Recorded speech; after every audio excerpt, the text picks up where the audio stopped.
Magandang araw mga Aldab Nation! May panibago na naman po akong update para sa inyong lahat. Pero bago natin ito umpisahan, ay huwag niyo muna kalimutan na mag-subscribe sa aking YouTube channel at i-click mo na rin ang katabing bell button para maging updated ka sa mga latest videos na i-upload ko. At kapag umabot na ng 100,000 subscribers ang aking channel, ay may sorpresa ako para sa inyong lahat.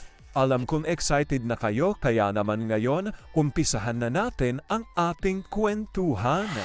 Ang pag-uusapan natin ngayong araw na ito kung saan totoo ngang 4 na raw ang anak di umano ng Maychard. Ang resibo ay lumabas na. Every 2 years pala ay nakakabuo ang pagmamahalan ni na Alden at Meng. 4 kids is real. Napakasayang pamilya naman at ang dami nila. Gaano ito katotoo at may sapat nga bang ebidensya ang makakapagpatunay rito? Well, yan ang ating aalamin at pag-uusapan ngayong araw na ito.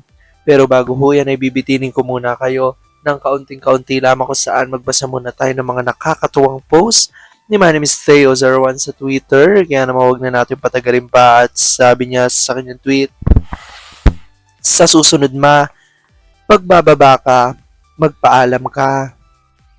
Alam mo naman tong mga bata, hahanapin ka. Isa ka pa, go dad. Tagilid ako nak. Kumain na tayo. Takot ikaw? Kayo ba hindi? Hindi. Dinig mo yun, love? Ganon? Hindi ako takot, me, kasi love mo kami. Inuuto ka, ma. Kiss me, minak. Love ko naman kayo. Love, asang ka na. Duman lang ako saglit sa bahay para kumuha ng ilan sa mga gamit ng mga bata. Huwag ka nang pumunta dito, love. Ano na naman ba to? Saglit lang naman ako nawala. Ako nang uuwi at dyan na tayo matulog. Isama mong mga bata pa. Tayo lang dyan dahil ayaw payagan ng mga tita nila. Sige, ingat. Pa, si baby na lang isama mo, baka hanapin ako eh. Tulog na at katabi yung mga tita. OTW na ako, love. Kumain ka na? Sabay na tayo. Magluluto muna ako. Huwag na, may dala naman akong foods natin. Maliligo ka ba pagdating mo? Iyahanda kong susuotin mo. Sabay na tayo, makakaligo ko lang. Ingat! I love you. Alam kong tuwan-tuwa kayo sa ating binasa pero ngayon pag-uusapan na natin ang ating main topic. Oops, wait lang, saglit lang to. May ipapaalala lang ako para sa mga bago pa lang sa aking channel. Huwag niyong kalimutan na mag-subscribe sa aking YouTube channel at i-click na rin ang notification bell para lagi kayong updated sa mga latest videos na i-upload ko at para maging parte na rin kayo ng aking Fanatics Channel family. Well, alam pong super excited na kayo sa ating kwentuhan, kaya naman dumako na tayo sa ating main topic. Gaano nga ba katotoo na totoo nga raw na 4 na ang di umano'y anak ng Maychard? Resibo'y lumabas na. Every 2 years pala ay nakakabuo nga raw ang pagmamahalan ni na Alden at Meng. 4 kids is real. Napakasayang pamilya naman at ang dami nila. Gaano ito katotoo at may sapat nga bang ebidensya nang makakapagpatunay rito? Well, yan ang ating aalamin.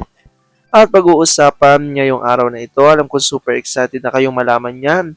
Kaya naman wag na natin patagalin pa. Unang-una na nga dyan galing sa tweet, November 2019, at ayon sa kanya, remember nyo itong 3 haligi ng fandom? Solid sila until their last breath.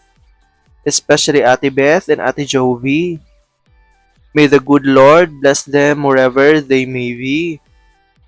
Akala noon ng showbiz mafia, porkit nawala na ang ilang haligi ng fandom ay manlulumo tayo. Lalo pa nga tayo naging palaban. Dati kung mga sino magsalita, itong mga sarsurista. Pero ngayon, now you see them, now you don't.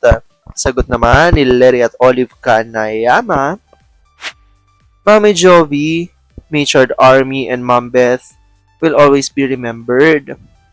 Loyal talaga sila hanggang dulo. Hindi na natin makikita sa showbiz ang katangiang yan. Sa ngayon, kung sinong may pera at nakapwesto, doon sisip-sip. Hindi nila alam na may beautiful promise ng eternal pagmamahal ang fandom at Aldab Matured. At kahit nawala na ang ibang haligi ng fandom, maraming matitibay, smart at strong vigilant ang fandom. Aldab and Aldab Nation stronger together. Sagot naman ni Bella Sayagay at Beth Jimenez. Agree. Ang bait nila. Nakilala ko ng personal sina Mommy Joey at Mom Beth. Ang Aiden fandom ay lalong tumibay at tumatatag sa mga kasinungalingang pinaggagawa ng mga ulol. Ang mga ulol ay hindi umubra sa Aiden fandom. They are the wind beneath our wings. Sabi nga sa isang kanta, Aldab pa rin. At ito nga, sa revelasyon ni Vampire 2019, naging tahimik na talaga si Dalmatian. Ayaw atang madagdagan ng kamalasan na dumating sa buhay nila. Sana naman, tuloy-tuloy nang iwasan niya na sumali. Ipaubaya na lang kay Magna Cupid ang pagiging aktibo at mas need niya ang ano nang nangyari doon sa movie na sinali ni Bakla sa CFF. Binangaw din ba guys sa nangyari doon sa Locarno? Yung sila-sila na lang ang nanonood. That's why, paging sa mga taga-District 1 will make District 1 great again. Post ko ulit to. Ang ganda kasi ng pagka-edit ni Jason DMX. Hindi na siya active dito sa X. Malamang magkatotoo talaga itong pics. 4 na sila. Isa na lang ang bubuin at babae ito. Kasi tugma eh. Si Baby Cute, si PM, si 30, si Baby Girl, 2 girls and 2 boys na. So, isang girl pa. At itong si Alden at Meng, ang galing bumuo. Every 2 years, talagang tinatimingan. Kaya na tumirit ang mga army na buntis daw ang baklang main wannabe. Yung ebak ng baklang Arjokla, napunta sa tiyan niya. Ayan niya ho ang revelasyon dito ng ilan sa mga true-blooded Aldab Nation source. Hanggang ngayon ho kasi ay syempre patuloy ang paniniwala at paninindigan ng marami mga ADN na may anak na nga ang Matured. Ngunit ang isang malaking question mark sa lahat, kung totoo nga raw may anak ang Matured, ay ilan na nga bang anak nito? At base nga dito sa mga source ay tila mag-aapat na raw di umano ang anak ng Matured. Dahil nga raw yan sa pagmamahalan ng dalawa ay nakakarami na itong makabuo. At every 2 years nga raw di umano ay nakakabuo ng babies ang dalawa. Na ayon nga rin sa mga ADR ay tila plano naman daw talaga ito ng dalawa. Dahil iba rin talaga sa pamilya kung marami ang mga anak at kung magiging malaki ang inyong pamilya. Kaya patuloy ang paninindigan ng mga Aldab Nation na mag-aapat ng araw at talagang big family na ang Matured family ayon yan sa mga ADN. Kaya naman, pinagsisigawan ng mga TV-ADN source na huwag maniwala sa iba't ibang mga haka-haka, lalo na sa kung sino-sino nga raw ang ipinapareha kay Alden at kay Mengay dahil isa nga lang daw talaga ang totoo. At yan nga raw ay ang Matured at patuloy ngang maninindigan ang ilan sa mga Aldab Nation, especially sa mga source na TV-ADN na Matured is real at Matured family is real.